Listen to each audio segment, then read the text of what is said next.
Talaga kapag nagmamahal ka, mag-a-adjust ka. Kapag mahal mo ang isang tao, mag-a-adjust at mag-a-adjust ka talaga para sa taong ito. Kasi hindi naman po pwede yung package, lahat ng gusto mo, lahat nandun sa tao, guni-guni mo lang yun. Hindi pwedeng magkaganon. Sapagkat bawat tao may imperfection. At kahit na yung gusto mo ngayon, sa boyfriend mo, sa girlfriend mo, sa isang tao, sa kapatid mo, sa magulang mo, sa anak mo, pwedeng magbago yon. Pwedeng mabawasan yon. Pwedeng mawala yon. Ang buhay ay talagang ganon. Kaya, huwag masyadong mataas ang expectation. That is why, kung gusto mong mas tumibay pa at tumagal pa ang inyong pag-asama, dapat mag-adjust ka. Parang ganito lang. If I may use an analogy, ayan no, isang bond paper, may margin. Para sa bawat tao, meron tayong margin para sa kanila. Margin of expectation, margin ng ating standard, margin ng ating gusto para sa kanila. Dapat ganito siya. Kaya lang, hindi naman lagi-lagi magiging sakto yung margin natin para sa kanila. So dapat mag-adjust ka. Kasi kung di ka mag-adjust para sa kanila, ang maiusulat nila sa kanilang buhay para sa iyo, para sa inyong pag-asama, kung hindi kulang, sobra. Pag ganun ba, maganda? Maganda ba yung papel, ang istorya ninyong dalawa? Hindi.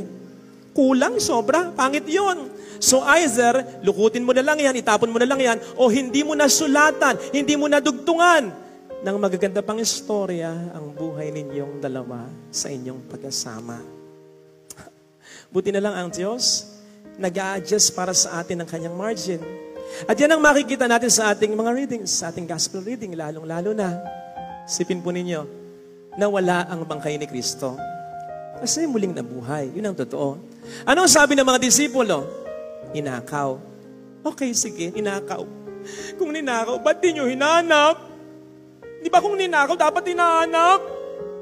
Si Kristo pa ang sa kanila yung naghanap. Ito pa, nung mahanap ni Kristo, ito, ikatlong pagpapakita, paghahanap sa kanila ni Kristo.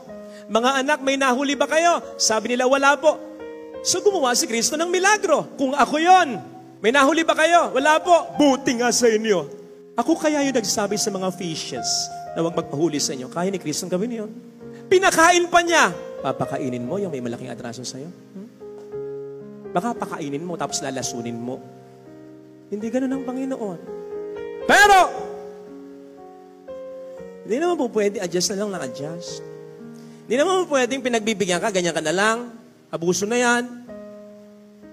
Tandaan po natin, kung itutuloy natin yung kwento, medyo mahaba yung ebanghelyo, pinutol na po natin kasi masyado nga pong mahaba, baka tulugan niyo ako, naglugumbilya pa ako. Ang susunod dito, yung eksenang tanungan ni Kristo kay Pedro, mahal mo ba ako? Sabihin ni Pedro, opo, 3 beses. Pinatawad siya, pinabawi siya. Pero, kahit si Kristo yung nag-adjust ng kanyang margin para kay Pedro, may margin pa rin. Pakanin mo ang aking mga tupa. Itong gagawin mo. May nagseset pa rin na standard si Kristo. Hindi po pwedeng gano'n na lamang si Pedro. Kita po ninyo, dininay niya si Kristo. Pero pagdating, halimbawa sa ating unang pagbasa, hindi na niya dinideny. Pinipreach na niya na si Kristo ay muling nabuhay kahit na siya ay mamatay. Hindi na natili sa kanyang kalalagayan si Pedro. Nag-improve siya. Nagbago siya. Ganon sana.